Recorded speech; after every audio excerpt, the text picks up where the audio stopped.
Bonjour, bonjour, ou rebonjour, ou re-bonjour pour les personnes qui sont là depuis le démarrage. On est là depuis 9 h du matin. C'est le RRHD aujourd'hui, événement national de la RH, non, je plaisante, événement annuel organisé par Jobspheric. Bienvenue à tous dans cette 3e édition, donc qui est 100% digitale. Je répète pour les personnes qui nous ont pris en cours de route qu'un replay des 2 premières tables rondes vous sera envoyé si vous les avez manquées. Je vous rappelle aussi pour toutes les personnes qui nous suivent que vous pouvez poser les questions qui vous préoccupent pendant la conférence dans le chat. Elles seront prises en compte par notre super modérateur Laurent Smeig. Coucou Laurent. Coucou Agnès, donc espace de discussion, baston français. Espace de discussion, mais Laurent Smeig, vous avez un nom anglais, donc je me permets de dire chat. Je suis super tendance sur ce coup-là. Voilà. Donc on démarre dans quelques secondes, mais d'abord j'ai des choses à vous dire, parce que j'ai toujours plein de choses à vous dire. Cette 3e table ronde avec... alors, attendez, une toute petite instant, avec autour de la table, donc déjà, je ne vous ai pas dit le thème, donc la 3e table ronde, comment attirer et sécuriser les compétences de demain, hein. C'est notre dernier débat de clôture pour cette matinée. J'ai le plaisir d'accueillir autour de la table, alors dans l'ordre d'apparition, c'est-à-dire de ce que je vois dans mon écran, je vois que Patrick Plein est déjà arrivé. Vous êtes directeur des ressources humaines de Vinci Énergie International et Systèmes. Bonjour Patrick, est-ce que vous nous entendez? Je vous entends parfaitement et j'espère que vous m'entendez aussi. Bonjour à tout le monde. Bonjour et bienvenue. Alors j'accueille également Claire Touvenin. Est-ce que Claire est arrivée? Est-ce que Claire est là? Alors non, je crois qu'elle n'est pas encore arrivée, Claire. Du coup, on va accueillir avant Virginie Flore, qui est DRH de SPIE Batignolles. Est-ce que Virginie est là? Est-ce qu'elle est avec Oui, vous m'entendez? Oui. Ouh là là, il y a du monde avec vous. Eh bien voilà. Vous êtes venue avec toute votre équipe? Je suis venue avec mon chantier. Mais par contre, il ne bouge pas. C'est normal, hein? Eh bien non, c'est une photo. C'est une photo. Ah, mais c'est magnifique. Photo, Agnès. Mais voilà. On aurait dû faire ça, nous aussi, parce qu'on aurait dû mettre aussi toute l'équipe derrière, là. Ben voilà. Donc, une entreprise de BTP, ça construit des chantiers. Et là, c'est le Charles de Gaulle Express, photo prise cet été. Avec la pose des voûtes que vous voyez, voilà, donc, et avec des vrais gens, des vrais compagnons et une partie de l'équipe RH. Donc voilà, je voulais vous faire un peu visiter, découvrir ce monde magnifique du BTP.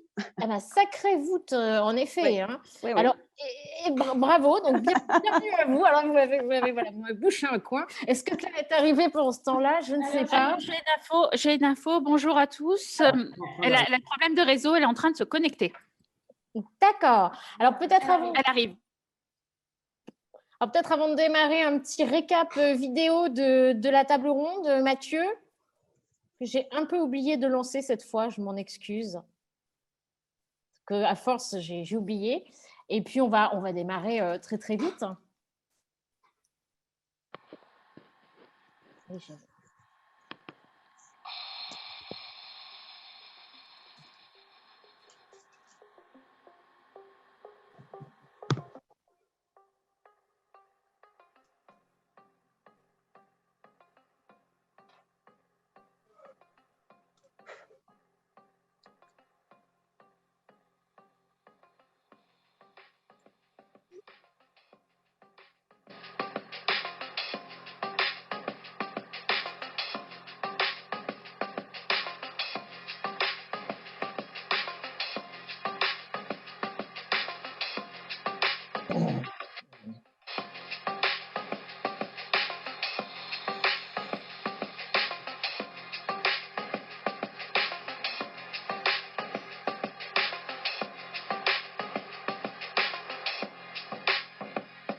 Et retour sur cette table ronde attirée et sécuriser les compétences de demain. Notre 3e invitée, Claire Touvenin, vient d'arriver, si je ne m'abuse. Vous êtes là, Claire? Oui, bonjour à tous. Bonjour et bienvenue. Alors, vous allez me dire si je dis bien, tout bien pour votre fonction. directeur commercial, partnership et entertainment chez Disneyland Paris. Est-ce que j'ai tout bien dit dans l'ordre? Oui, c'est parfait. Même pas dans l'ordre, ça fait effectivement office et ça permet effectivement de voir où je suis en tout cas et ce que je fais. Donc, je l'ai dit en Bonjour à vrac, tous. mais je l'ai dit. Voilà. Désolée. En même temps, les ordres changent toujours un petit peu chez nous très régulièrement. Donc, d'accord. Les pièces du puzzle sont là. En tous les cas, bienvenue. Et je précise, avant de démarrer, de laisser la parole à Christelle, qu'en toute fin de table ronde, nous accueillerons, enfin, ils sont déjà avec nous en vrai, hein, mais nous laisserons la parole à Jean-François Guillot, fondateur et président du cabinet Cardinal Sud. Je crois qu'il est déjà avec nous. Jean-François, vous pouvez nous faire un petit coucou si vous êtes là. Oui, bonjour Agnès et merci à Virginie d'avoir montré un chantier et des gens normaux qui travaillent, pas seulement en virtualité. Oh, voilà, le télétravail n'est pas valable pour tous, hein, heureusement, j'ai envie de dire, hein, heureusement. On vous dit à tout à l'heure, du coup, Jean-François, et j'accueille également Aline Squarneck, professeure des universités aux universités de Caen. Est-ce qu'Aline est parmi nous? Oui, je vous vois.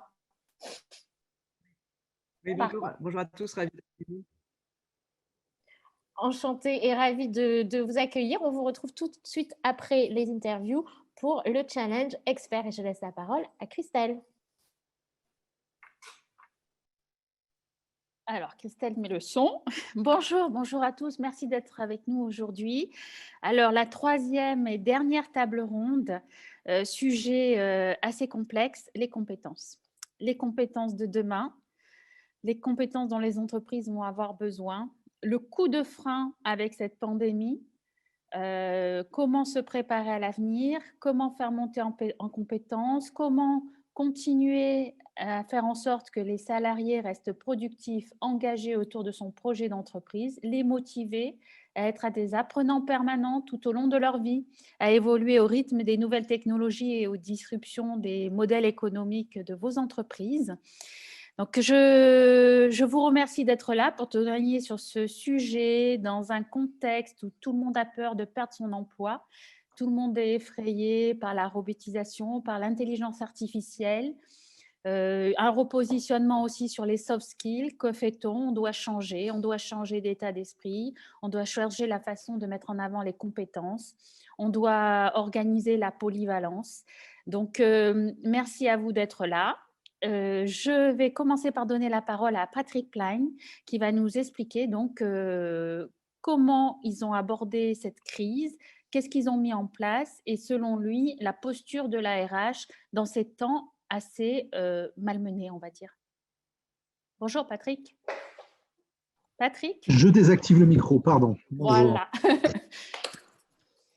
Voilà. Alors, par où commencer? Parce qu'il y a beaucoup de.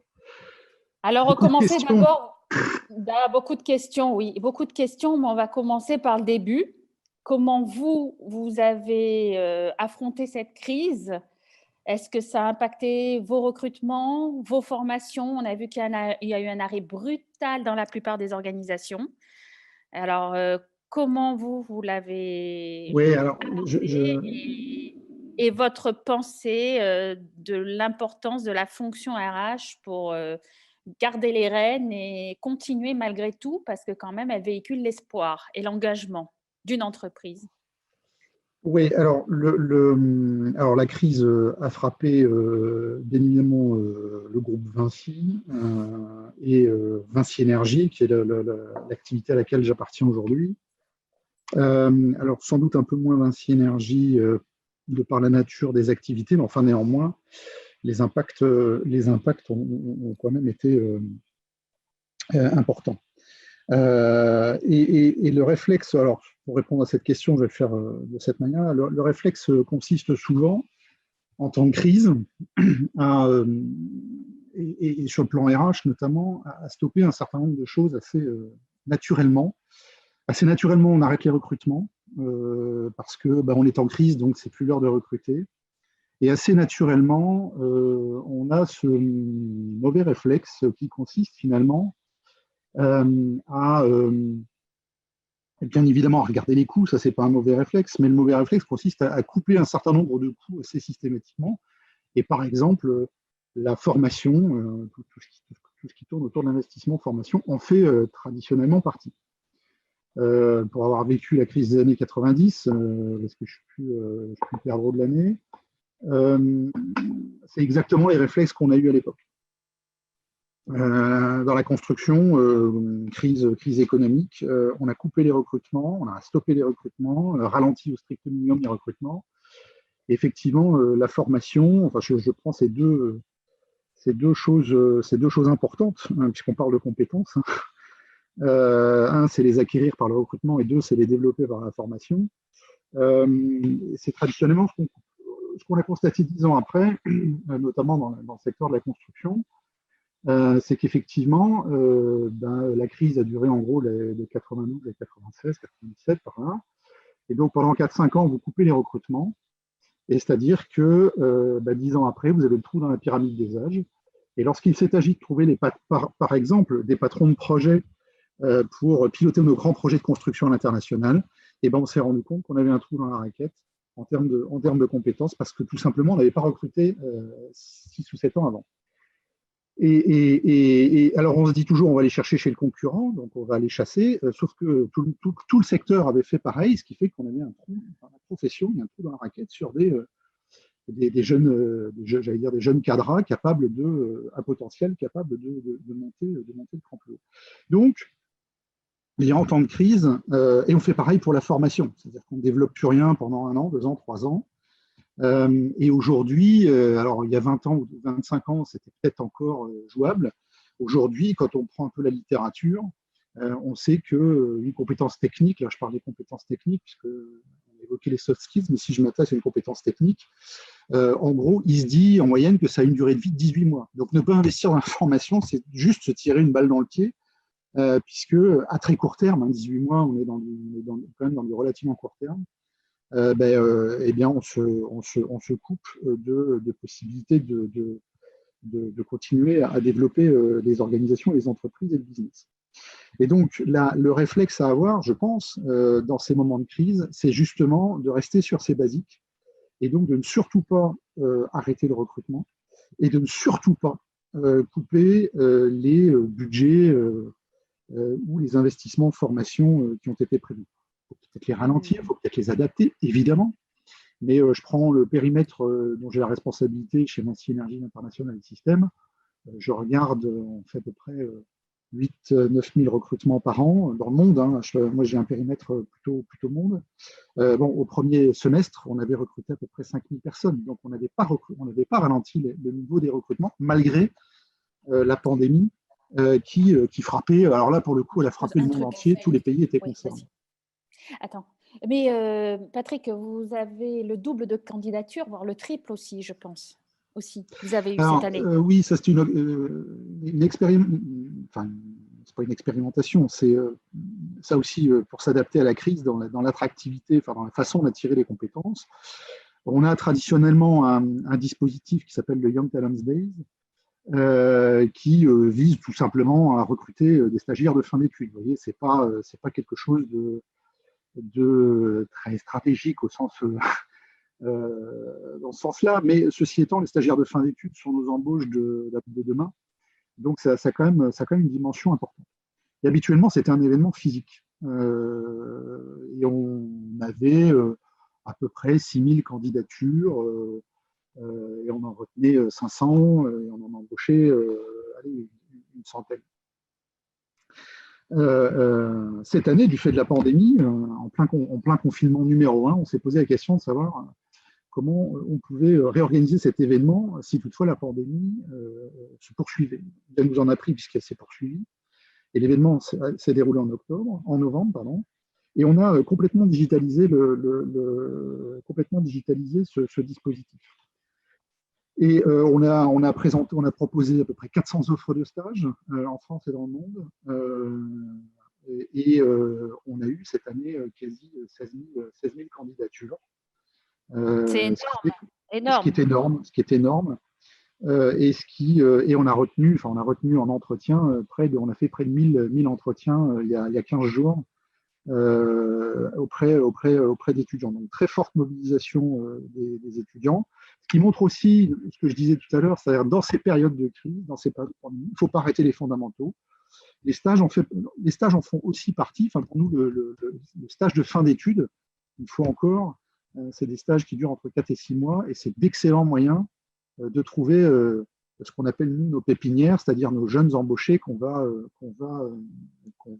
prendre en CDI et qu'on va développer dans les premières années de leur carrière. Donc, c'est typiquement, justement, le Young Talents Day est un des exemples qui montre qu'il ne faut surtout pas baisser la garde et surtout pas, j'allais dire, s'arrêter, ou stopper les actes essentiels. Et le rôle de la fonction RH là-dedans, pour répondre à cette partie-là de la question, c'est effectivement d'avoir une posture de proactivité assez forte, justement pour éviter les décisions malheureuses. Je prends un autre exemple sur la. Pardon ? J'allais vous poser une petite question pour rebondir, Patrick, à ce sujet. Ouais. Vous êtes groupe Vinci, vous êtes extrêmement outillé, vous êtes un peu une machine de guerre en termes de recrutement, formation, vous avez tout ce qu'il faut à disposition. Quel serait votre conseil pour des structures un peu plus petites que vous en termes de workforce planning? Est-ce que c'est plus difficile pour elles de mettre cela en place, de mettre cela en œuvre? Vous qui avez tout à dispo, quel serait votre conseil là, comme ça? Oui, alors que Vinci, le groupe Vinci, effectivement, c'est très gros, hein, c'est plus de 200 000 personnes, mais c'est surtout plus de 3 000 filiales. Donc, en fait, c'est une myriade d'entreprises. Et comme on est dans un modèle… Chacun est CEO de son entité, en fait. Exactement. Il y a un boss pour chaque entité. Exactement. Et comme on est un modèle très décentralisé, en fait, chacun, effectivement, chaque patron est un peu maître à bord à son niveau de responsabilité, son degré d'autonomie. Donc, j'allais dire, et Vinci, du fait de cette décentralisation, n'est pas une entreprise, n'est pas un groupe hyper processé. Je vais dire comme ça. Je parle en RH. Hein. Ça veut dire que chaque entité possède ses propres outils? Non. Il y a une harmonisation quand même. C'est-à-dire qu'on est, voilà, il y a une cohérence dans les dispositifs mis en place, une cohérence dans les outils mis en place, enfin en tout cas une cohérence affichée. Et il y a un langage commun qu'on essaye de partager pour effectivement que cette notion de groupe se révèle pleinement dans toute cette myriade d'entreprises décentralisées. Néanmoins, on n'est pas dans l'hyper-process RH et on parlait de workforce planning. Effectivement, un des points clés pour, pour sécuriser les compétences de demain, une fois qu'on les a recrutées, qu'on les a attirées, c'est quelques démarches de bon sens. Alors on appelle ça workforce planning. Donc, workforce planning pour planification des compétences. Hein. Oui, planification des compétences. Alors, les vieux croutons comme moi appelleront presque ça de la GPEC parce que ça. Ah bah non, ça fait vieux. C'est juste pour dire qu'on est dans cette logique-là, peu importe comment on l'appelle. Je crois que Claire Touvenin aura son mot à dire sur la GPEC tout à l'heure. Mais peu importe, peu importe comment on appelle ça, l'idée, elle est bien là. Et j'allais dire, plus il y a de bon sens et moins il y a de process, plus c'est efficace, pour être un peu provoque dans l'approche. On parle de quoi ? On parle pour un business donné, d'avoir une idée à peu près claire de ses enjeux à moyen terme. Quand je dis moyen terme, on est à 2-3 ans maximum. Ça ne sert trop à rien d'aller plus loin, de toute façon, on n'est plus capable de prévoir aujourd'hui. Mais d'avoir des enjeux business à peu près clairs à moyen terme, et derrière, d'avoir les enjeux RH qui collent à ces enjeux business, et donc en termes de compétences, de savoir à peu près là où on va. Enfin, l'idée du workforce planning, c'est juste essayer de savoir à peu près là où on va. Et donc le rôle du RH là-dedans, il est de pousser ça. Et une fois encore, c'est beaucoup plus une démarche de bon sens. Alors il faut un minimum de process, mais je me bats contre, chez Vinci, je n'ai pas trop de mal à me battre parce qu'on est une fois encore pas hyper processé, mais il faut lutter contre le sur-engineering qu'a tendance à faire la fonction RH dans ces trucs-là. Il vaut mieux avoir des démarches simples et imparfaites, mais efficaces, que des démarches super processées qui sont inefficaces auprès des opérationnels. Pourquoi? Parce que les opérationnels vous diront c'est encore des trucs de RH, ça va nous faire perdre de temps. Ils n'ont pas le temps, et puis il faut une accessibilité des outils, il faut que ce soit pratique, donc simplicité de la démarche, même si c'est imparfait. Je préfère que ce soit imparfait et efficace que compliqué et que parfait et du coup beaucoup moins efficace parce que la perfection, le mieux est l'ennemi du bien, comme dirait l'autre. Merci Patrick, on reviendra aux questions un peu plus tard. Donc je vais donner la parole à Virginie Fleur. Bonjour Virginie. Bonjour Christelle, bonjour à tous. Alors Virginie, vous aussi, vous êtes restée sur vos fondamentaux pendant cette crise. Tenir coûte que coûte. Alors, expliquez-nous comment. Oui, je vais aussi faire des petits clins d'œil à ce qu'a exposé Patrick. Parce qu'on est. Rappelez-nous d'abord aussi puisque j'ai travaillé chez Vinci, donc on se connaît avec Patrick et on a la même philosophie RH et j'y reviendrai quand je vous partagerai moi ma vision des compétences RH aujourd'hui et pour le futur. Donc la question, comment continuer à attirer, sécuriser les compétences de demain dans ce contexte que l'on a tous affronté et dans lequel on est encore en train d'agir. Alors, c'est vrai que cette crise a montré toute la palette de compétences de la fonction RH, toute la complexité aussi du métier et peut-être de la mettre, de voir combien cette fonction RH était indispensable, parce que la gestion de crise, dans un premier temps, ça a été une gestion de crise très opérationnelle. Hein. Là, vous voyez, on n'arrête pas un chantier comme ça, on le sécurise, il y a des questions juridiques, il y a des questions sanitaires. On n'arrête pas un chantier comme ça parce qu'on ne le redémarre pas non plus comme ça.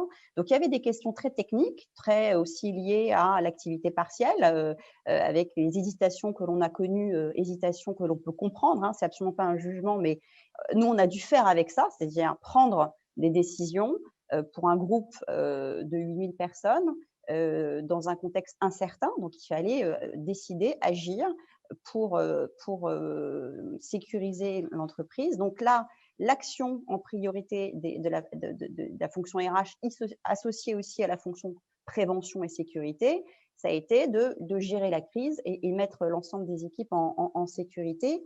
Et aussi et surtout, vous parliez tout à l'heure du lien à garder avec les collaborateurs. Quand on est une entreprise où 4000 personnes n'ont pas forcément de PC et de téléphone, il faut être en mesure de garder le lien, garder la communication avec l'ensemble des équipes, parce que besoin de savoir… Et de les outiller, comment vous avez fait et de les outiller. De temps très réduit. Eh bien, on a vu la nécessité de pouvoir communiquer avec l'ensemble des équipes. Donc, on a mis en place une plateforme SMS de façon à nous assurer que les mails qui étaient transmis d'informations hebdomadaires aux équipes pour leur expliquer ce qui se passait et partager avec eux des informations et de leur donner aussi un message d'espoir, de solidarité, aussi tout ce qui faisait les valeurs du groupe, pour faire en sorte que ces messages puissent être relayés par une plateforme de SMS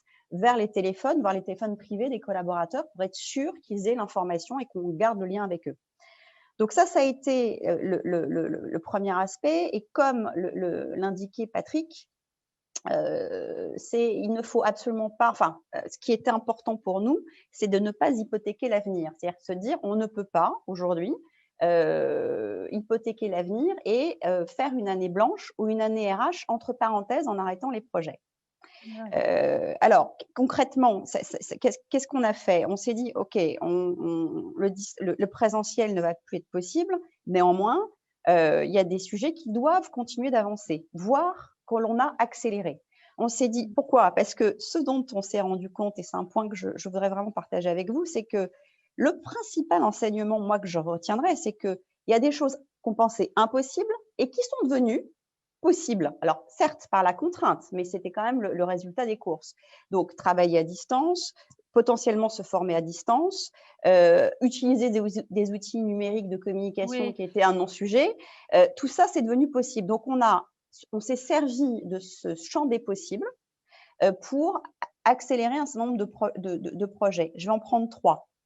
La formation, Patrick l'évoquait, la politique jeune, justement pour ne pas créer de trous dans la raquette ou appauvrir nos viviers. Et troisièmement, une réflexion sur les évolutions de l'organisation du travail. Et je ne parlerai pas de télétravail. Sur la formation, on ne peut plus être en présentiel. Donc, on avait dans notre roadmap un projet de modernisation de la formation. Donc, on l'a tout simplement, entre guillemets, accéléré. Beaucoup d'entreprises l'avaient, mais là, en fait, elles n'ont plus le choix. Hein. En termes de formation ou de recrutement, on digitalise. Hein. On est rentré dans des processus. Tout à fait. On digitalise, mais aussi avec un argument. Et vous allez voir que le RH, il doit parler chiffres, il doit parler finances, il doit s'ancrer complètement dans la réalité de l'entreprise. C'est que ce qu'on disait à la table ronde précédente, tout à fait. Que j'ai écouté, Christelle. C'est pour ça que je vais rebondir. C'est que moi, pour convaincre, ou pour apporter des éléments budgétaires, j'ai pris un exemple. J'ai dit, voilà, on a un parcours de découverte du groupe qui coûte, à chaque fois qu'on réunit 20 personnes, ça coûte 50 000 euros, 30 000 euros. Je n'ai plus les chiffres en tête. Si on fait un format à distance, on va investir 20 000 euros et du coup, on peut faire ce module X fois. Et donc, en fait, ça va être extrêmement rentable, extrêmement souple, extrêmement agile. Et on va même pouvoir étendre ce parcours découverte aux 8 000 collaborateurs. Donc, je me suis servi de ça avec un élément financier qui parle et qui est nécessaire, mais en plus comme un argument qui m'a permis de pouvoir étendre le champ de la formation. De mutualiser, être plus stratégique en valeur ajoutée de la fonction. C'est ça, on lui demande ça aujourd'hui, en fait. Alors, mutualiser, mais aussi sur le sujet des compétences, se dire on va avoir une autre vision de ce que l'on veut apporter, ce que notre outil formation doit apporter. Au-delà des formations techniques, et Patrick l'a dit, une compétence technique a une durée de vie assez limitée. Ce que l'on souhaite, c'est avoir une autre stratégie en matière de formation. C'est ne plus apprendre une technique, c'est pouvoir apprendre, désapprendre pour réapprendre. Et que, quelles que soient les évolutions, créer une culture, un espèce de réflexe pour de l'apprentissage. De l'apprentissage, curiosité. Et c'est ça que l'on a fait avec le lancement d'une plateforme dite d'auto-formation, de façon à ce que le réflexe formation de dire je vais apprendre quelque chose, même si c'est un format très court, 10 minutes, un quart d'heure, ça devienne un réflexe, ça devienne quelque chose de régulier pour les équipes. Mais surtout que chez vous, on apprend par l'observation. Donc, en fait, c'est par des tutos, c'est en montrant, même après, la réalité virtuelle pourra permettre aussi cet apprentissage par l'observation. Christelle, vous soulignez quelque chose de très important, c'est que nous, les métiers s'apprennent par le geste. Et ce que l'on souhaite aussi, c'est que c'est de partir du principe que les sachants, ils sont derrière moi. Hein. Les sachants, c'est eux. Hein. Ce n'est pas des formateurs qui aussi peuvent être dans des organismes, mais c'est d'utiliser l'expertise qui est auprès de nos équipes de production et toutes les équipes, leur dire, vous avez un savoir-faire, filmez-vous, on va les apprendre à faire des tutos et mettez-les à disposition, mutualisation des compétences sur cette plateforme. Et là, on touche un point qui est très important parce que la clé d'une entreprise pérenne et qui continue à être performante, c'est la transmission des savoirs. Or, pendant des années, on a un peu évacué les seniors, même on continue, et il n'y a plus eu cette transmission des savoirs. Et le geste, l'apprentissage en interne, par une transmission des savoirs, c'est la clé de la réussite des entreprises de demain. Alors, c'est pas du turnover oui, bien sûr. Et puis, c'est mais tout à fait. Par ailleurs, le fait de valoriser ces métiers, vous parlez d'engagement, etc., le fait de dire que ces métiers regorgent de technicité, d'expertise et de valoriser chacun des personnes dans le métier qu'il fait, c'est aussi vecteur d'engagement et de fierté pour ces équipes. Donc, il y a plein d'objectifs et d'impact positif dans cette démarche. D'utilité sociale aussi. D'utilité de reconnaissance, tout simplement. Hein, c'est quand même de reconnaissance. Alors, je vais aller très vite sur les relations écoles parce que c'est un peu le même principe. C'est-à-dire, on ne peut plus être en présentiel. eh bien, on n'hypothèque pas l'avenir, on n'arrête pas les relations école, l'attractivité, on continue notre politique jeune, on maintient le nombre de jeunes que l'on veut accueillir en stage et en alternance, mais seulement on va réinventer la façon dont on va réaliser les relations école en faisant des challenges digitaux, en faisant des visites virtuelles de chantier, parce que c'est important qu'ils voient, et en équipant toutes nos équipes RH d'un kit pour pouvoir animer ces relations écoles à distance. Le dernier point qui a été, on s'est un petit peu, on a réfléchi, et on s'est dit, OK, on est en train de rebattre les cartes de l'organisation. On veut mener une réflexion sur l'évolution des organisations de travail, seulement à une condition, c'est que on ne veut pas créer d'entreprise à deux vitesses avec ceux qui peuvent télétravailler, qui ne sont pas ceux qui sont derrière moi, et ceux qui peuvent télétravailler. Donc, attention à ne pas créer un clivage dans l'entreprise, mais de dire on va globalement réfléchir à d'autres formes d'organisation du travail. Et aussi, en arrêtant très vite le débat de faut-il ou pas télétravailler, le sujet, il n'est pas là, j'ai envie de dire, il n'est plus là, mais c'est trouvons quelles sont les nouvelles formes d'organisation du travail qui peuvent être efficaces et qui peuvent sans doute contribuer à de meilleures conditions de vie. Mais c'est-à-dire, voilà, dépassons le débat qui a crispé, qui a alimenté, qui a fait couler beaucoup d'encre, et on a entendu tout et son contraire. Donc, déplaçons le débat et disons-nous qu'aujourd'hui, voilà, c'est ce que vous disiez aussi tout à l'heure dans l'atelier, cette crise va nous amener à de nouvelles formes d'organisation du travail. Regardons comment on peut être efficace et comment amener aussi nos équipes à être efficaces. Dernier point qui, pour nous, est important dans cette réflexion, on a lancé un business case avec des étudiants parce qu'on aime beaucoup la co-construction, notamment avec des jeunes qui ont un regard nouveau, frais et qui posent des questions qu'on ne se poserait pas. C'est qu'on a essayé de travailler aussi sur les représentations. C'est-à-dire que qu'est-ce qui a généré autant de blocages, autant de freins, autant de craintes? C'est avant de construire de nouveaux modes d'organisation, réfléchissons déjà à ce qui pose problème et la perception qu'ont les personnes du présentiel, du télétravail ou de ces formes-là. Essayons de comprendre les freins, ce qui gratte, pour déjà rassurer avant de construire d'autres choses. C'est-à-dire que si on n'a pas purgé ça, si on n'a pas compris ça, on ne va pas forcément… On ne peut pas avancer. On ne peut pas avancer. Et puis, il y a l'implication des collaborateurs dès le départ d'un projet. S'ils ne sont pas impliqués, ils seront moins engagés. Alors, ça, c'est très vrai et c'est pour terminer sur le rôle de la fonction RH.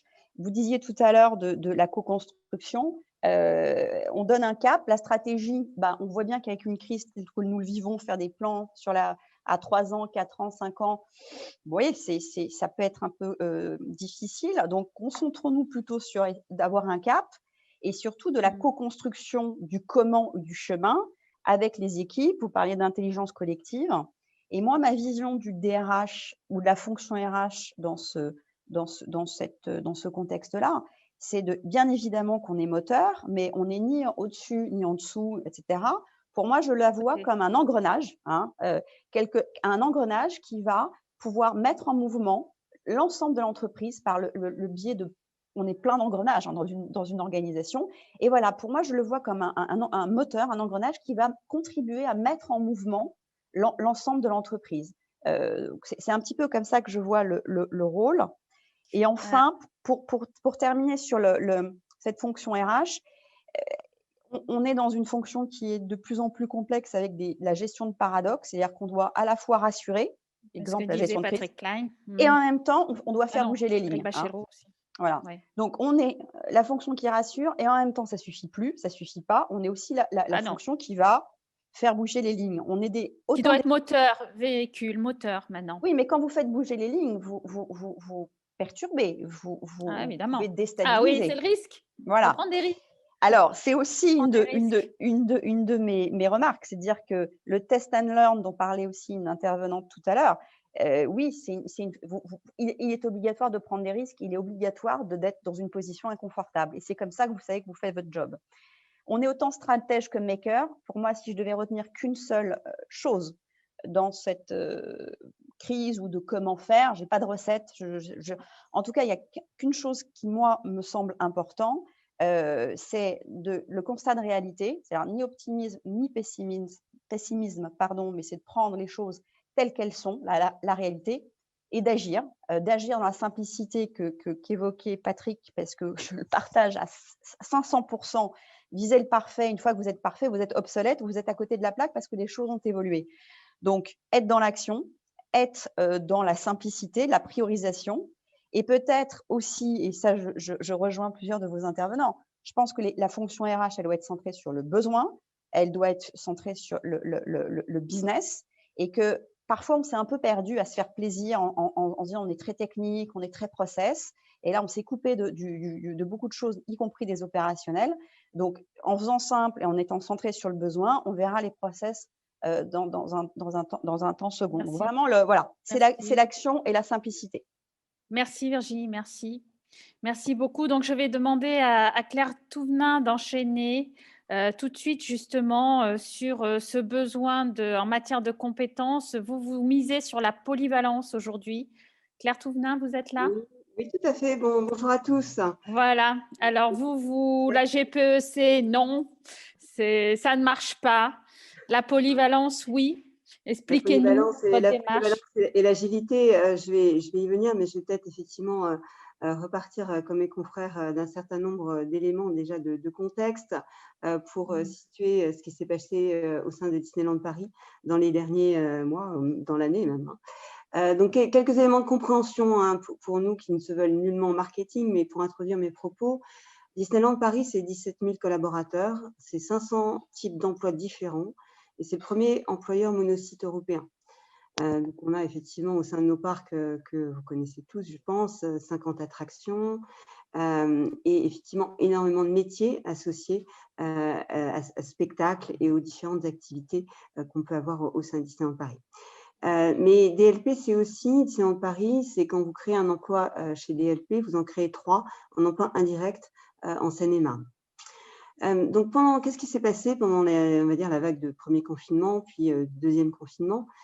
Culturellement, et puis parce qu'on est vraiment des opérationnels du terrain et du spectacle, on était quand même assez peu préparés au télétravail, hein, puisqu'on avait, lors du premier confinement, peut-être un dixième de nos équipes vraiment équipées et préparées. Donc, on a dû quelque part équiper, trouver des solutions en extrêmement peu de temps.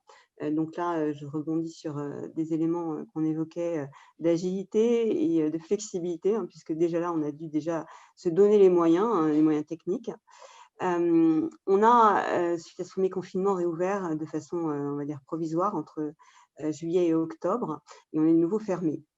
Quand on a réouvert, on a dû jongler, hein, comme beaucoup d'entre nous, avec un contexte sanitaire très strict, un contexte sanitaire français très strict, auquel on a rajouté des petites doses on va dire de policy américaine pour être parfaitement aux normes, qu'elles soient en France et avec notre maison mère.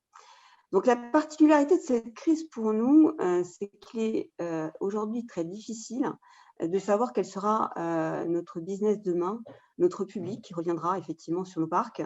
On a déjà pu assister à un certain nombre de changements dans les attentes de nos guests lors de cette réouverture, alors dans des conditions effectivement particulières, mais on a déjà commencé effectivement à voir des changements. Pourquoi donc je prenais le temps effectivement de vous réévoquer tout ça, c'est qu'il est difficile aujourd'hui pour nous de pouvoir connaître donc ce profil, ces attentes du consommateur et de savoir demain quel collaborateur on devra mettre en face de ce guest. Donc, quelles compétences, si vous voulez, on devra avoir développées si elles ne l'étaient pas, ou avoir poussé pour effectivement repartir pour le meilleur sur le plan business. Quand on prend des exemples, aujourd'hui, quand vous arriviez dans un hôtel Disney, vous aviez un espace d'accueil très important avec, on va dire, tout l'univers et toute l'imagerie Disney. Demain, vous pourriez imaginer que nos guests, finalement, reçoivent un QR code et aillent directement dans leur chambre. On dirait que c'est déjà effectivement une norme partout, enfin dans beaucoup d'endroits, mais c'est vrai que chez Disney, ce serait complètement nouveau et un peu contre-culturel. Ça veut dire aussi que demain, on a tout un pan effectivement d'activités à repositionner, à redéployer.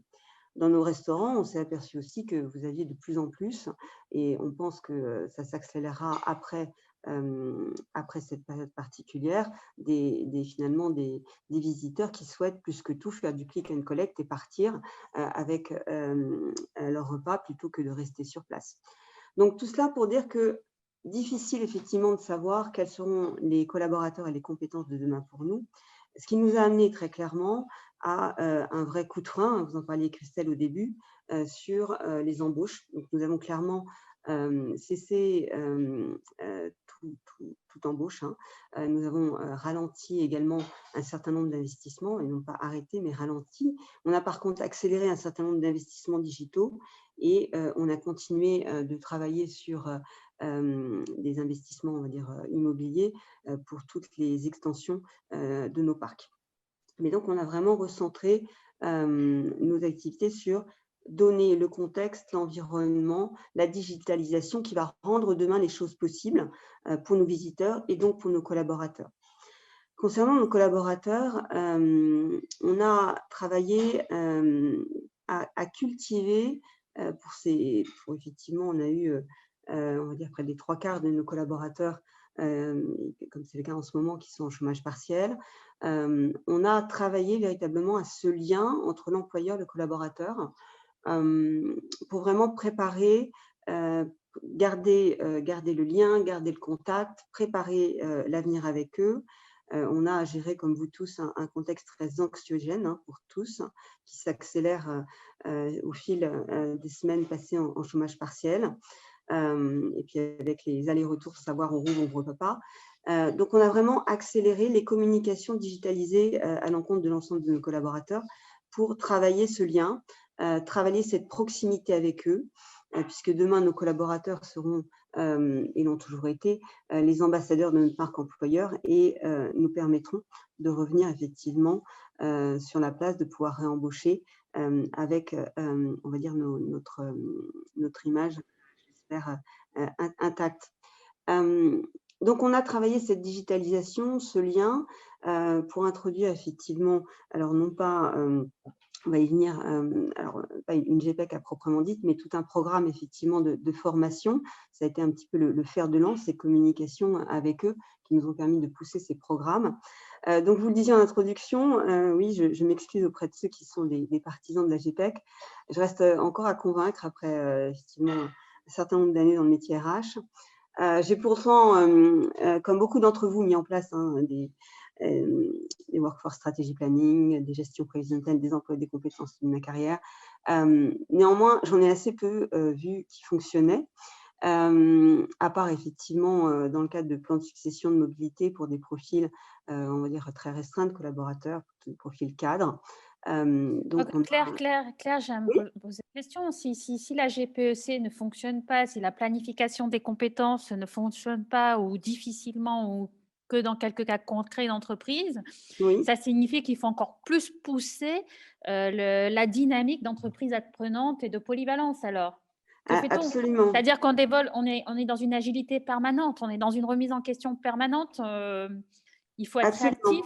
Absolument, et j'allais effectivement y venir par rapport effectivement à tout ce qu'on a pu mettre en place pour garder ce lien avec nos collaborateurs, pour quelque part les faire bouger, leur donner des éléments de contexte, voir comment ça évoluait. Donc on a effectivement poussé nos collaborateurs dans les derniers mois, et notamment les mois où un certain nombre ont été en chômage partiel, à se remettre en question, à se demander ce qu'ils allaient devenir, ce qu'ils allaient faire dans le contexte qui devient le nôtre, qui sera le nôtre à la réouverture. Donc, ça veut dire, excusez-moi, mais ça veut dire qu'on est en train de sortir finalement la montée en compétences du champ de la RH et elle est accompagnée, on la pousse vers le salarié, c'est la loi à venir aussi.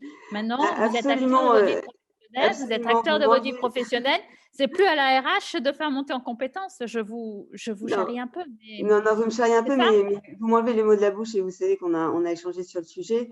C'est vrai que c'est une conviction forte, effectivement, que personnellement j'ai toujours eue. Vous avez des collaborateurs Et là, je reprends le point quand on disait finalement la RH comme une sorte d'engrenage.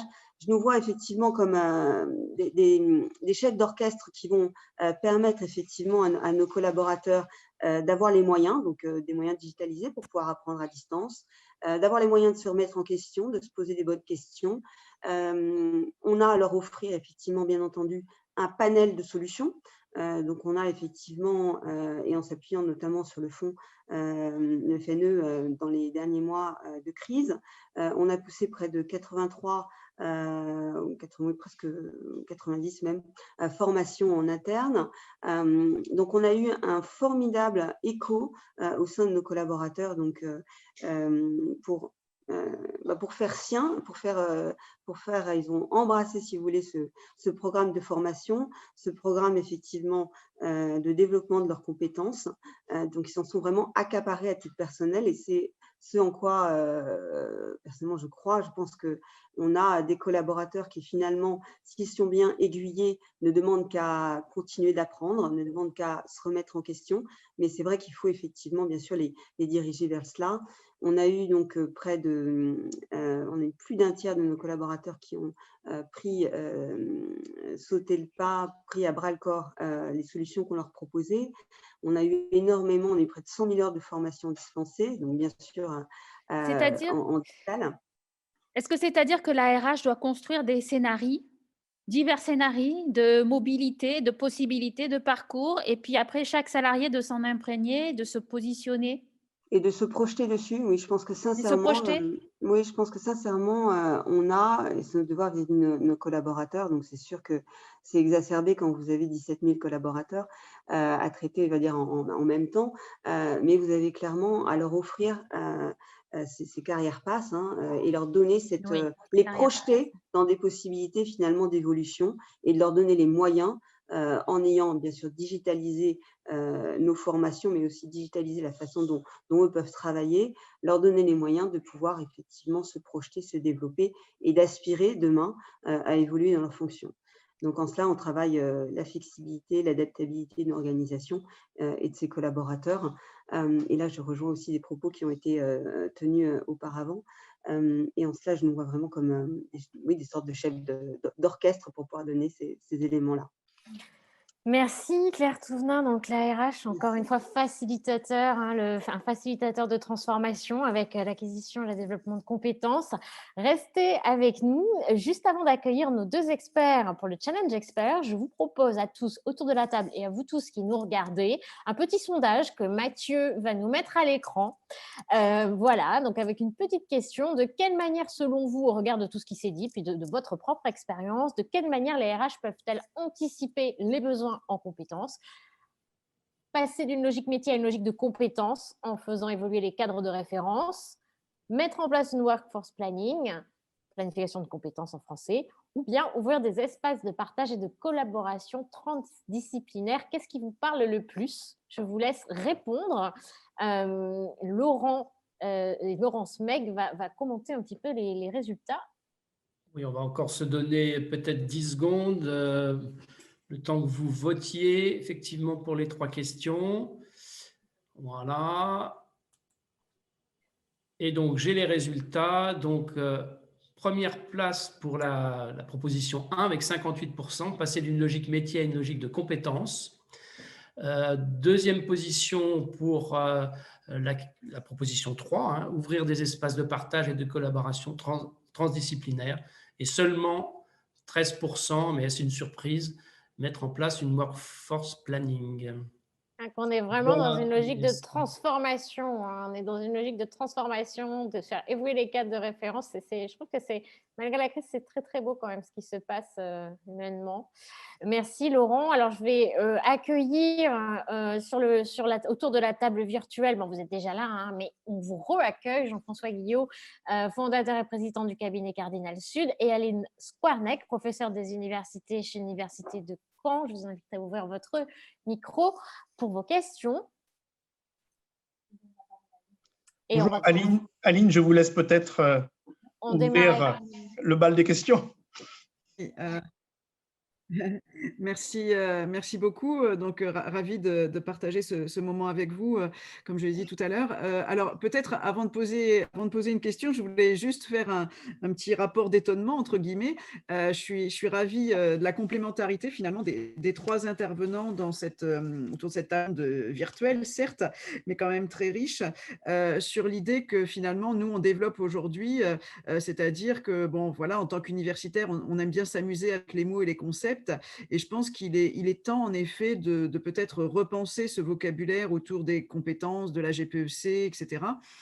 Et donc, on voit bien que derrière entre autres, le sondage, hein, Workforce Planning, moi, je pense que justement, la question, c'est pas forcément de la planification telle qu'on pouvait l'imaginer il y a quelques années, mais c'est vraiment être dans une logique d'adaptation et plutôt de prospective. Et donc, je pense que justement, la GPEC a certainement souffert d'un manque de vision et donc de prospective. Alors, pas de la prospective à 10 ou 15 ans, hein, ça c'est fini, mais plutôt une prospective du présent et comme le proposait Christelle, d'envisager justement plusieurs scénarios. Et donc là, on se rend bien compte qu'aujourd'hui, c'est plutôt des hypothèses de travail ou des scénarios de travail qu'il faut envisager, tout en favorisant, parce que Claire dit qu'elle ne fait pas réellement de la GPEC, mais avec le beau programme d'accompagnement des compétences, je pense qu'elle fait une forme renouvelée de la GPEC, justement, mais qui illustre bien finalement comment la difficulté d'être dans ces schémas avec des accords de GPEC qui sont illisibles, même pour nous, équipérage, globalement, et donc d'être plutôt dans l'action. Et donc, je pense qu'aujourd'hui, comme on le voit d'ailleurs sur les grands projets de transformation, je crois qu'il y a une vraie difficulté, et je pense que ça va être l'enjeu comme en 2021, c'est de cesser cette logique d'avoir du discours sûr pour être plutôt sur l'action et l'action concrète opérationnelle auprès de ceux qui en ont le plus besoin. Et donc, même si on a besoin de certains discours structurants, et j'ai bien aimé aussi le cadrage un peu générique de Patrick Plein qui disait, mais finalement, il faut un cadrage, mais après, il faut casser aussi ce sur-engineering, ce sur-process, etc. Et je pense que vous avez la chance autour de cette table de partager ces idées, mais il faudrait quand même qu'on œuvre collectivement pour les généraliser, pour vraiment faire en sorte de peut-être construire une autre RH. Et pour moi, peut-être que même le vocabulaire RH est à questionner pour plutôt, finalement, quand on regarde tous les sujets que vous évoquez, c'était un peu ma première question, quand on articule Transfo et GPEC, est-ce que finalement, derrière, on ne devrait pas tous devenir plutôt des directeurs du travail parce que finalement, les questions centrales sont celles du travail. Et est-ce que finalement, pour mieux articuler cette réflexion entre grands projets de transfo et accompagnement RH, est-ce que justement cette dimension recentrée peut-être sur le travail, à la fois l'organisation et les personnes, serait peut-être une piste? Patrick Plein, je vous laisse répondre. Oui, c'est peut-être. Non, oui, c'est peut-être une piste. Enfin, au-delà de ça, ce qu'on voit quand même de nos échanges et des tendances, c'est que de plus en plus la fonction RH, en tout cas, si elle veut avoir un rôle, je veux dire, un peu important, ou je vais employer le gros mot, mais stratégique à jouer dans l'entreprise, elle se positionne de plus en plus comme un acteur des transformations au sens large, des transformations des organisations. Donc, ça implique de sortir du champ classique et traditionnel qu'on connaît tous de la fonction et d'être sur des champs plus larges, comme on en parle assez peu, mais finalement, des champs plus larges comme la prospective, des champs plus larges comme la réflexion, l'organisational design, des champs plus larges comme l'accompagnement de ces transformations, avec du coup la conséquence, c'est comment on organise le travail, enfin comment on travaille aujourd'hui, comment on travaillera demain. Et là, effectivement, la fonction, elle a son rôle d'accompagnement, à la fois dans l'ingénierie des organisations, mais aussi et surtout dans l'accompagnement des individus, des collaborateurs de l'organisation. On l'a cité sans le citer, tout en le citant, le sujet de la sacro-sainte organisation apprenante. Sacro-sainte parce que ça fait un quart de siècle qu'on en parle. C'était un peu encore... il y a beaucoup de littérature et je trouve assez peu de déclinaisons concrètes de toutes ces littératures qu'on a eues sur les modèles apprenants ou les organisations apprenantes. Or, aujourd'hui, la période nous montre que si on ne s'oriente pas vers ces logiques d'organisation apprenante, eh bien, les organisations, les entreprises, une fois encore, risquent d'aller un peu dans le mur. C'est-à-dire comment à la fois, en termes d'organisation, on appréhende l'environnement et on adapte en permanence son organisation. Et d'un autre côté, côté individu, comment on met les collaborateurs d'une entreprise ou les salariés d'une entreprise en situation permanente d'apprendre, en situation permanente d'apprenance, pour reprendre les termes de celui qui a inventé ce terme apprenance, qui est Philippe Carré. Donc, et je crois que notre rôle, il est là, il est, si je reprends sur ce côté individu, comment on favorise dans nos façons de travailler, dans la façon de s'organiser, dans nos règles managériales, etc., dans nos process, le fait que les collaborateurs soient en permanence en situation d'apprendre. Et donc, c'est là où aussi on voit que la formation au sens traditionnel du terme, les plans de formation qu'on appelle maintenant gentiment plans de développement des compétences, ne seront qu'une petite brique du dispositif ou des dispositifs qu'il faudra mettre en place pour favoriser ces situations d'apprenance. C'est-à-dire qu'il ne suffira plus simplement d'envoyer les salariés en formation pour les faire monter en compétences, mais il va falloir avoir des approches vraiment multifacettes, dont la formation fait partie, ça ne va pas disparaître, mais n'est plus qu'une simple brique, voire une briquette dans l'arsenal qu'il va falloir mettre en place. Et là, la fonction RH, elle est relativement essentielle dans cet accompagnement des transformations, à la fois auprès des organisations et à la fois auprès des collaborateurs et des individus. Et vous, Claire, qu'est-ce que vous avez à ajouter, Je rebondis. Compléter par rapport à ce que vient de dire Patrick? Merci. Je rebondis volontiers sur ce que dit Patrick parce que je le suis totalement sur l'aspect, effectivement, transformation, innovation.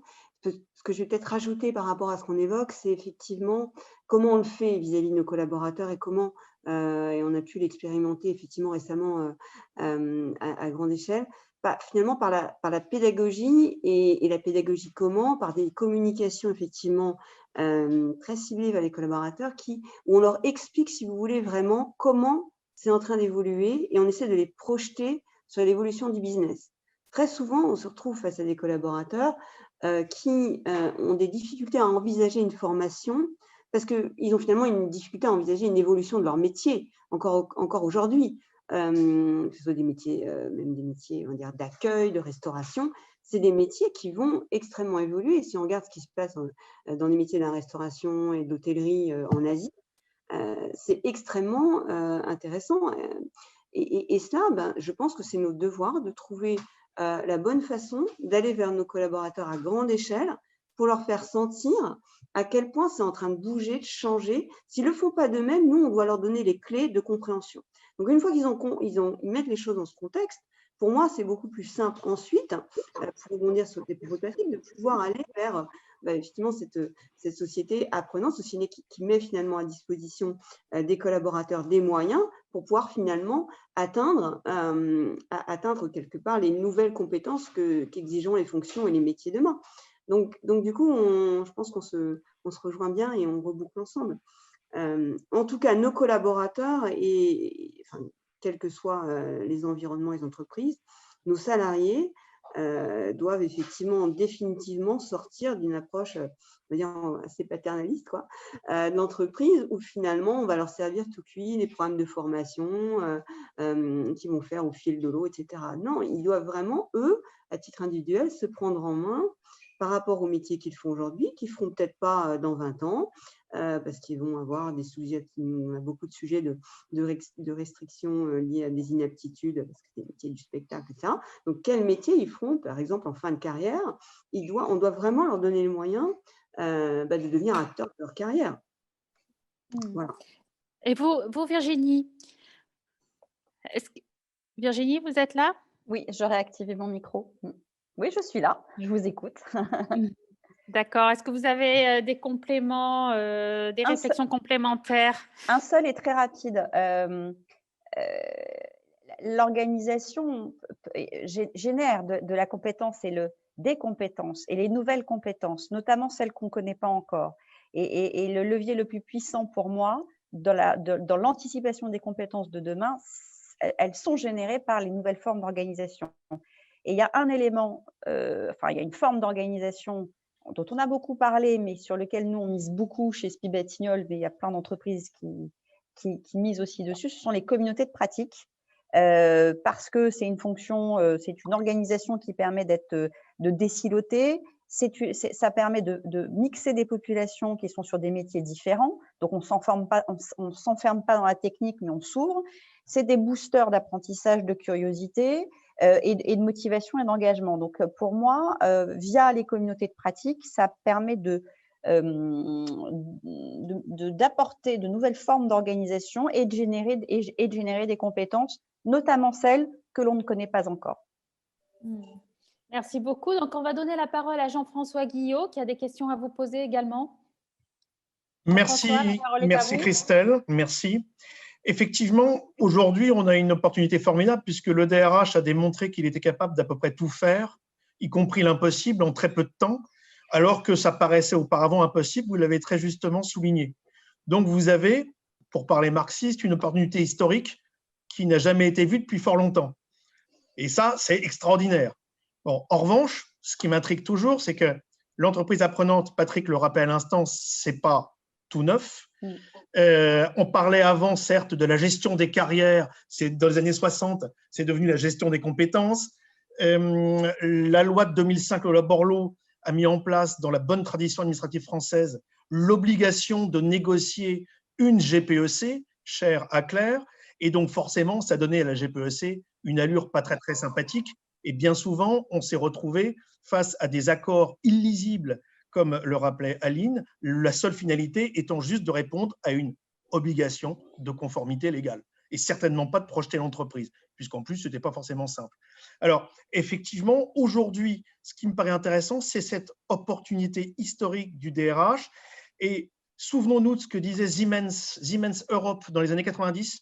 La politique de RH, c'était If we knew what we know. Autrement dit, ils avaient lancé toute une politique sur le thème est-ce qu'on peut recenser exactement nos savoir-faire, nos savoir-être à l'intérieur de l'entreprise et comment on s'en occupe pour les transférer. De ce point de vue-là, il me semble que le BTP, par ses pratiques de compagnonnage, Virginie le rappelait à l'instant, sait faire des choses de ce type. Mais ce n'est pas le cas de beaucoup d'autres entreprises.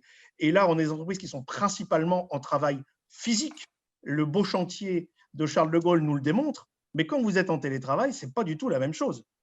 Et de ce point de vue-là, Éric Bachellereau, tout à fait au début, le rappelait, le rôle du manager est important. Et objectivement, développer les compétences, fidéliser, parce que attirer les collaborateurs, avec 16 000 pour Patrick demandes par rapport à 8 000 d'habitude, je n'ai pas de doute, vous trouverez ce qu'il vous faut. Mais les conserver et leur proposer un parcours qui les séduise, ça va être le gros sujet. Et surtout avec 800 000 jeunes, si on est dans l'actualité, avec 800 000 jeunes sur le marché du travail.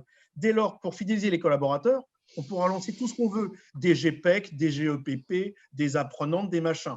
On sait bien que ça n'a pas forcément beaucoup marché, à part l'administration française qui était satisfaite et l'entreprise qui évitait 1% de pénalité de la masse salariale. C'est dire combien c'est vu de manière décisive par l'administration d'ailleurs.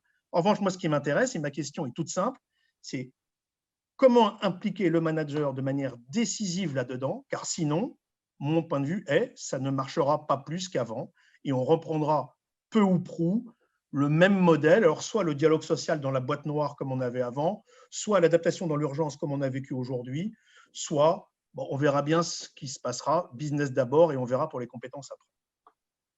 Oui, Patrick, je vois que vous avez envie, vous acquiescer là avec la tête, vous avez envie de répondre. Non, j'ai acquiescé simplement. J'ai acquiescé simplement. C'est déjà bien. Ouais, c'est bien. Non, mais effectivement, je partage pleinement ce qui a été dit. Hein. J'ai pas mieux, comme dirait l'autre. Peut-être sur le sujet GPEC, pas GPEC, etc. Moi, les référentiels de compétences, ils ont surtout servi à caler des armoires. Je crois aussi que la digitalisation, les nouveaux outils, l'intelligence artificielle peut nous offrir un champ des possibles absolument génial. Et notamment sur les compétences de demain, nous, on a un projet qui devrait permettre de repenser le sujet de façon un peu différente, de façon à ce que, en fait, pour répondre à votre question, Jean-François, c'est que ce soit les collaborateurs ou les managers, c'est quel intérêt vont-ils avoir à s'intéresser, à s'impliquer. S'ils n'en trouvent pas un intérêt, s'ils ne voient pas l'intérêt immédiat pour eux, le bénéfice, ils ne vont pas forcément s'impliquer dans ces sujets-là. Et dans le projet que l'on a, c'est de pouvoir permettre que l'ensemble des compétences des collaborateurs soient identifiées et connues, parce que c'est comme un iceberg, on en voit vraiment une toute petite partie dans l'entreprise, et de faire en sorte que les compétences des collaborateurs soient mieux identifiées, mieux connues, qu'elles puissent être alimentées au fur et à mesure des projets, des formations, des équipes. Et ça, je crois beaucoup, ça ne passera pas par les RH, ça passera certainement en impliquant les managers, mais c'est de faire en sorte que ce soit plutôt de l'autodéclaration, plutôt qu'une équipe RH qui va gérer précieusement le magot des compétences dans un truc un peu secret avec des process très, très, très, très compliqués. Moi, je pense qu'il faut déjà, peut-être que la technique, les nouvelles technologies, tout ce qui existe qui n'existait pas à nos âges qui sont canoniques, mais peuvent nous apporter des solutions aujourd'hui qui étaient impensables il y a quelques années. Donc, il faut se servir de ce que peut nous apporter le digital et faire en sorte que, justement, dans ces parcours, ces trajectoires, on puisse offrir davantage de lisibilité aux collaborateurs, parce qu'aujourd'hui, la première question, c'est qu'est-ce que je peux faire en entreprise? C'est quoi les métiers? C'est extrêmement compliqué. On ne peut pas faire des bibliothèques, on le sait que ça ne marche pas, sur tous les métiers qui peuvent exister dans une entreprise. Le RH, il est démuni parce qu'il ne connaît pas forcément les métiers de l'entité d'à côté. Donc, il faut, je pense que la mise à disposition des informations, d'avoir des trajectoires plus lisibles et que toutes les compétences des collaborateurs puissent être identifiées, connues et donc valorisées. Et je pense qu'ils y voient leur avantage. Ils voient un bénéfice immédiat de dire, voilà, je rentre mes compétences et puis je peux je vois toutes les trajectoires possibles si je fais une formation ou si de me diriger vers un autre métier. Peut-être aussi, ça peut alimenter des communautés de pratique, mais il faut que les collaborateurs y voient un intérêt personnel immédiat. Sinon, effectivement, ça restera quelque chose dans un placard d'une fonction RH. Vous êtes d'accord avec ça, Claire? Je vais rebondir sur les propos de Virginie que je partage. Puis après, on va passer aux questions après à la salle. C'est pour vous informer en termes de timing. Je me dépêche alors, mais parce que je suis complètement alignée. Sur le fond, on reparlait finalement du rôle du leader. On a effectivement des leaders aujourd'hui qu'il faut accompagner dans tout ce qui est revue de performance. Donc là, c'est vrai que venant du conseil, c'est vrai que j'ai toujours poussé des démarches et notamment des environnements qui n'étaient pas forcément, je veux dire, préparés à cela dans l'industrie, mais également chez Disney, donc avec des Nine Box, on réunit finalement un ensemble de leaders pour partager sur les compétences de leur direct line, senior manager, donc des personnes qu'on voit effectivement grimper au sein de l'entreprise, et de pouvoir finalement se mettre d'accord sur le niveau des compétences des uns et des autres, et surtout de partager en interne entre eux où se situent finalement donc les collaborateurs qu'on voudrait voir promus, qu'on voudrait voir évoluer sur des nouveaux métiers. Donc, donner une visibilité donc aux leaders sur les équipes qu'on a et qu'on veut faire évoluer et grandir. Et ensuite, le leader, pour moi, et c'est ce qu'on disait, il a par nature il doit, et son rôle premier, pour retenir effectivement les talents, non pas pour lui, mais pour l'entreprise, doit permettre à son collaborateur de se projeter et lui donner de la visibilité sur les métiers qui pourront lui être offerts aujourd'hui. Donc, au sein effectivement de l'entreprise et pas seulement dans sa, on va dire dans sa direction, mais plus globalement, et puis même globalement lui donner une visibilité sur ce à quoi un collaborateur il peut aspirer, lui permettre de se projeter. C'est son rôle clé et quotidien qu'il ne devrait jamais oublier, sûrement. Merci. Un point de complément, si vous permettez. Un point de complément sur Decathlon, parce qu'on a parlé de l'évolution de son RH. Aujourd'hui, chez Decathlon, la gestion de la compétence est faite par l'organisation et les métiers, c'est-à-dire au plus près du client et au plus près de la réalité du business. Et pour les RH, c'est un véritable challenge. Eux, en revanche, sont chargés du recrutement et de la marque employeur et de l'expérience client, client, bien sûr, collaborateur, c'est-à-dire comment on va le fidéliser. C'est une piste intéressante. Attention pour les RH. Et ensuite, pour consoler tous nos participants et moi également, un excellent accord de GPEC qui ne s'appelait pas comme ça, l'accord GAE, Gestion et Adaptation de l'Emploi, chez Thales en 2008, mais qui était poussé par une logique très simple, comment rééquilibrer les charges entre le militaire et le civil. Quand un accord est poussé par une nécessité business, ça marche. Sinon, ça ne marche pas. Merci beaucoup pour ce dernier commentaire, Jean-François. Alors, avant de passer juste aux questions de la salle, que je vais laisser à Laurent. Intervenir, je crois. Oui, je voulais. Là, en fait, qui voulait Oui, alors je vous en prie, on est en dépassement de timing complet. J'espère que ça va fonctionner. Donc, je laisse une petite question, voilà, rapide. Oui, c'était juste pour faire un complément. Je pense qu'en effet, aujourd'hui, je suis tout à fait en phase avec Virginie. Je pense qu'aujourd'hui, tous les outils autour de l'autodéclaration des compétences sont vraiment intéressants. En revanche, je pense que quand même… en RH, on a quand même un rôle d'établir, je dirais, un langage commun et une grammaire commune. C'est-à-dire que tout ce que je vois, moi, aujourd'hui, au niveau de différentes startups qui travaillent sur ces outils très innovants, très intéressants, avec de l'IA, etc., c'est qu'à un moment donné, derrière, il faut quand même, je dirais, essayer de recentrer sur des bases communes pour établir et parler le même langage et justement le partager entre les managers, les équipes RH et les collaborateurs. Donc, je trouve que là, justement, cette idée d'engrenage, elle est totalement à repenser avec tous ces outils nouveaux et fantastiques, mais il faut aussi quand même traduire bien souvent en langage compétence le discours des praticiens. Et donc ça, je pense que là aussi, on a un enjeu important, sans rentrer dans ce qu'on pouvait faire hier, des référentiels qui servent à personne, bien entendu, et surtout dans une logique aussi prospective et dynamique des compétences. Voilà ce que je voulais ajouter. Merci beaucoup, Aline. Alors, avant de laisser la parole à Laurent pour les questions de la salle, je vais vous proposer un petit questionnaire. Enfin, ce n'est pas moi qui vais vous le proposer. En vérité, c'est Mathieu qui est à la régie. Pour savoir, suite à cette table ronde, et je vous propose de participer, vous, autour de la table et les personnes qui nous écoutent, pour ceux qui sont encore là, pensez-vous que votre entreprise anticipe suffisamment les besoins en compétences pour les 5 prochaines années? Oui ou non?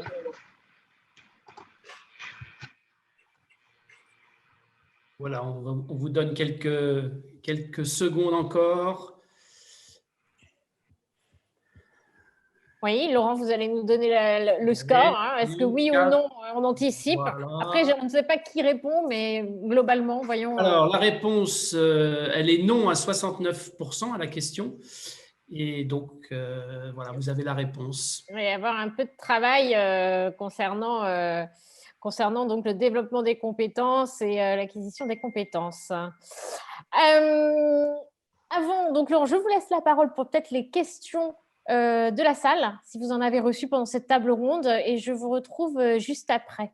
Tout à fait, Agnès. Et j'ai une question justement d'Agnès Parra.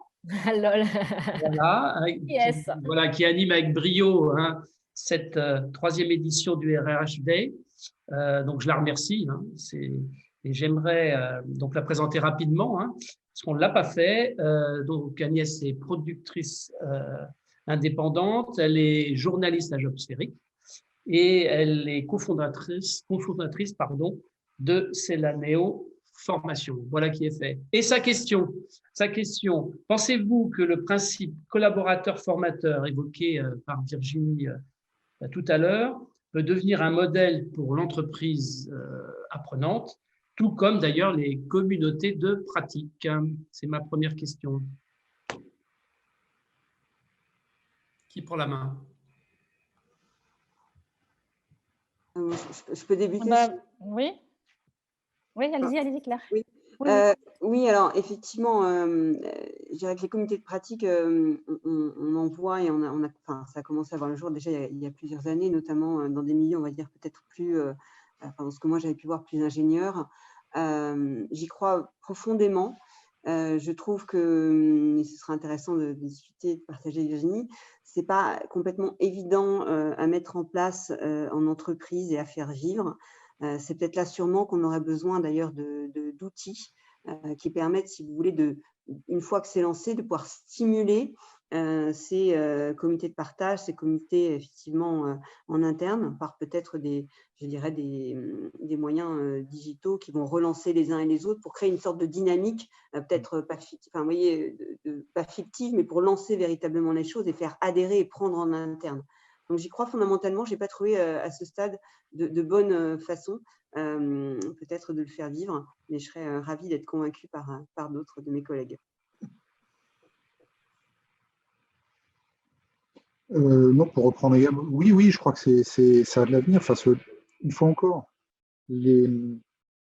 compte tenu des environnements aujourd'hui, le côté apprenant des organisations va devenir la figure imposée. Et donc, le collaborateur formateur, les communautés de pratique, et tout ça, ça va être les différentes briques qui vont constituer, on va dire, l'environnement apprenant d'une organisation. Et ça, tout comme là, on dit comité de pratique, chez Vinci Énergie, on a des réseaux, ce qu'on appelle des communautés de réseau. On a un réseau grand projet, par exemple, chez nous, qui sont les patrons de grands projets, qui ont élaboré leur propre référentiel de compétences, qui se sont évalués là-dessus, qui maintenant on est en train de regarder j'allais dire une fois encore les trous dans la raquette en termes de quelles sont les compétences qui manquent pour pouvoir bâtir des programmes qui ne sont pas forcément des programmes de formation. Par exemple, ils font beaucoup de webinaires entre eux sur des sujets soit soft skills, soit techniques, plus techniques en ce moment que soft skills, mais et tout ça concourt à l'émergence de ces organisations dites apprenantes. Donc, une fois encore, c'est beaucoup de bon sens. Et quand on le prend avec beaucoup de bon sens, c'est rapidement efficace, quoi.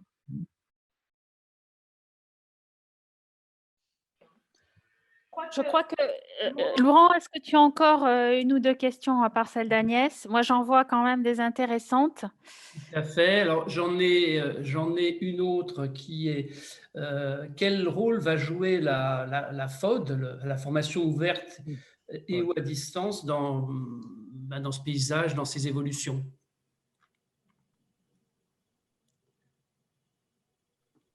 Et il y avait une question complémentaire sur le prix aussi. Un interlocuteur demandait, oui, mais justement, est-ce que ce n'est pas un mythe? Parce que ça va coûter très cher.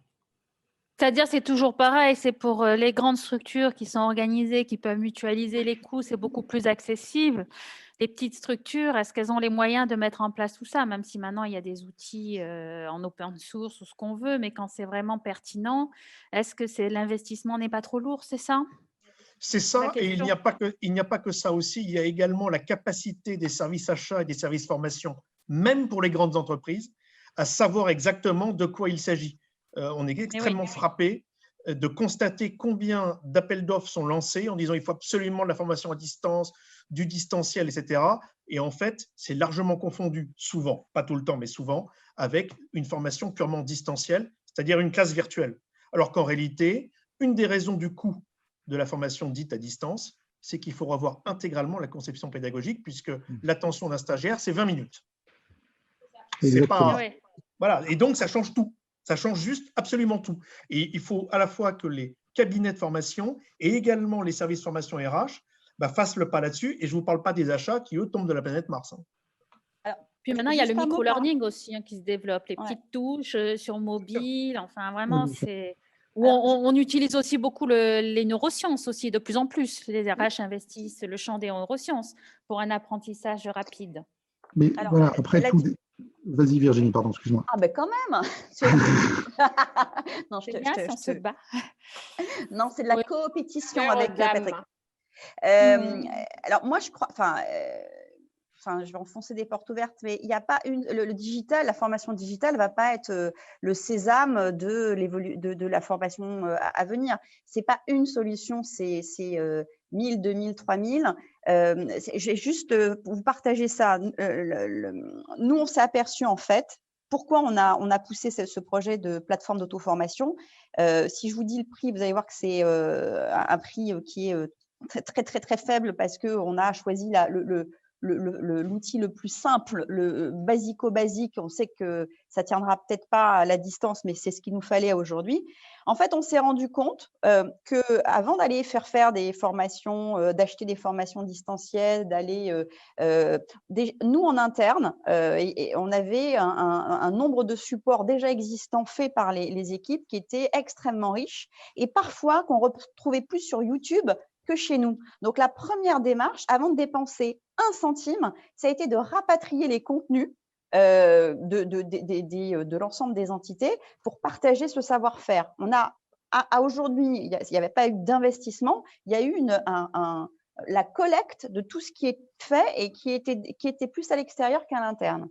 Donc, pas de solution le digital, mais non, ça ne suffira pas. Il y aura plein de formats différents, ça c'est évident. Il continuera d'y avoir du présentiel. Il y aura de l'hybridation partout, que ce soit en matière d'organisation, que ce soit en matière de formation. Et déjà, exploitons, constat de réalité, qu'est-ce qu'on a déjà dans notre besace pour pouvoir faire de la formation. Exploitons déjà ce que nous avons avant de vouloir dépenser, mettre les achats ou avoir des logiciels et des solutions très, très, très, très, très compliquées. Regardons déjà ce qu'on peut faire avec l'existant. Oui, tout à fait. Merci Virginie. Je crois qu'on va… Il y avait une question sur la FEST. Alors, la FEST. Tout à fait. Merci Patrick. Donc la FEST, comment pensez-vous? La FEST à distance, comment fait-on? Ça, je ne sais pas si ça marche. En tout cas, la formation en situation de travail, mais c'est des… Peut-être par la réalité virtuelle, je ne sais pas. Pourquoi pas? Mais la FEST est un… Voilà, on en parle beaucoup. Mais après, là, dans les métiers de la construction et du BTP, c'est vieux comme le métier, j'allais dire, parce que… C'est remis au goût du jour, là. À l'époque, le compagnonnage, c'était de la formation en situation de travail. Donc, et aujourd'hui, voilà, ça revient un peu au bout du jour. D'ailleurs, il faut lire là-dessus les travaux de Sandra Henlard, qui travaille beaucoup là-dessus.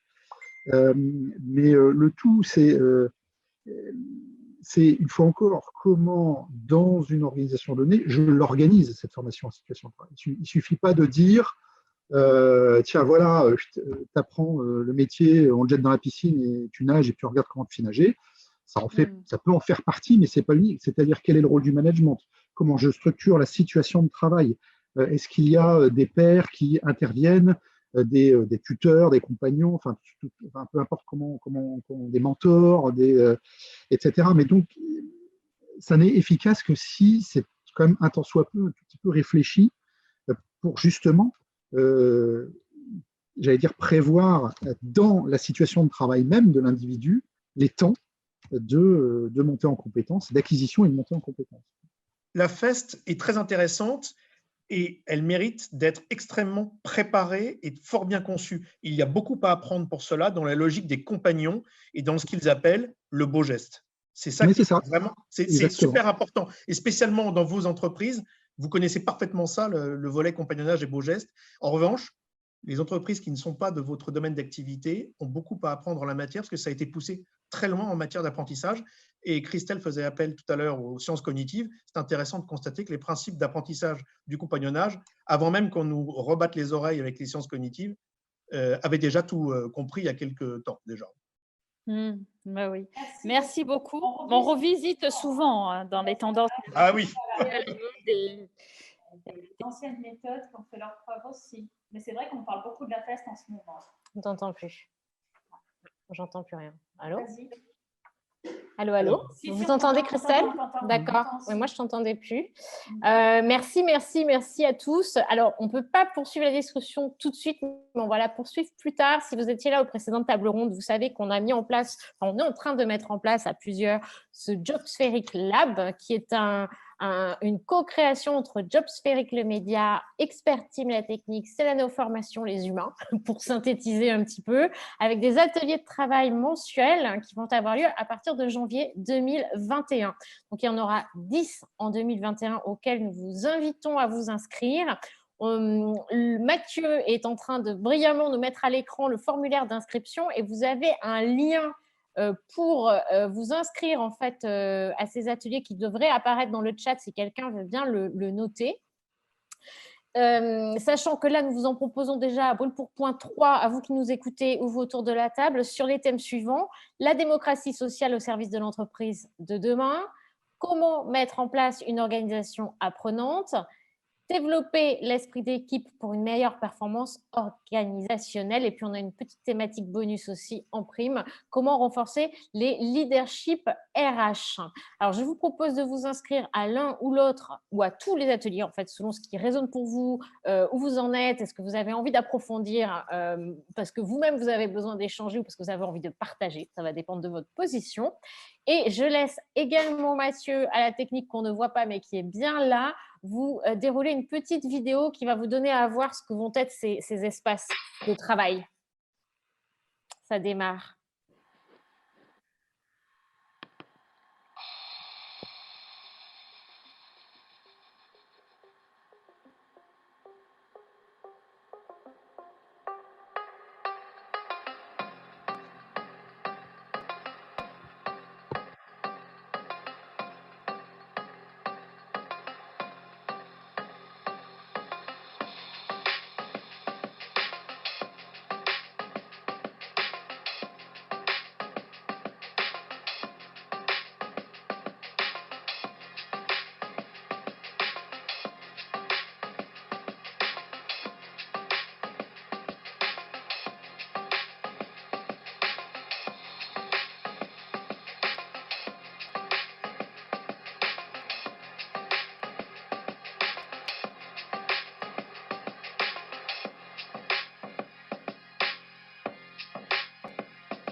Retour sur la table ronde. Je vous ai vu regarder cette présentation avec intérêt. Je serais curieuse de savoir ce que vous en pensez. Alors, dites-le nous dans le chat. En tous les cas, je remercie tous les intervenants à cette troisième table ronde de clôture. Je rappelle que nous étions en présence de Virginie Flore, DRH de SPI Batignolles. À bientôt, Virginie. De Claire Touvenin. Je vais simplifier pour dire DRH de Disneyland Paris, mais je sais que ce n'est pas ça, Claire, que c'est plus complexe. Vous avez une fonction bien plus complexe que ça, mais vous avez quand même une place au niveau du talent management.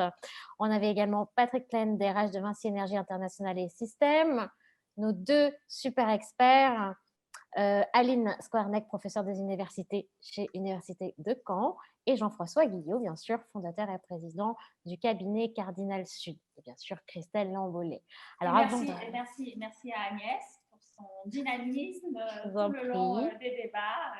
Super présentation et introduction. On a passé quand même 4 heures ensemble. Alors, j'ai envie de remercier toutes les personnes, un peu plus, même 4h30. On a démarré à 9h, enfin, avec les intervenants, on devait démarrer avant.